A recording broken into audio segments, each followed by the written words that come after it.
Ang pera kahit gaano karami, hindi mo madadala sa langit. Tandaan niyo po yon.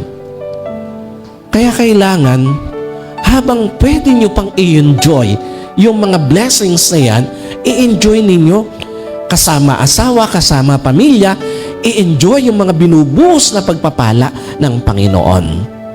So kung binigyan ka ng Diyos o binibigyan ka ng Diyos ng kalakasan, wala kang sakit, i-enjoy ninyong mag-asawa ang buhay.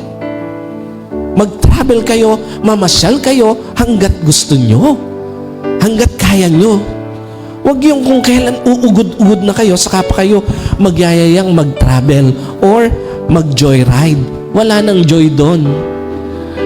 Pagka mahina na kayo at saka nyo pipilitin pa na mamasyal lang mamasyal, hanggat kayang mag-enjoy, walang sakit, malakas ang katawan, i-enjoy ang pagkakataon na pwedeng i-enjoy.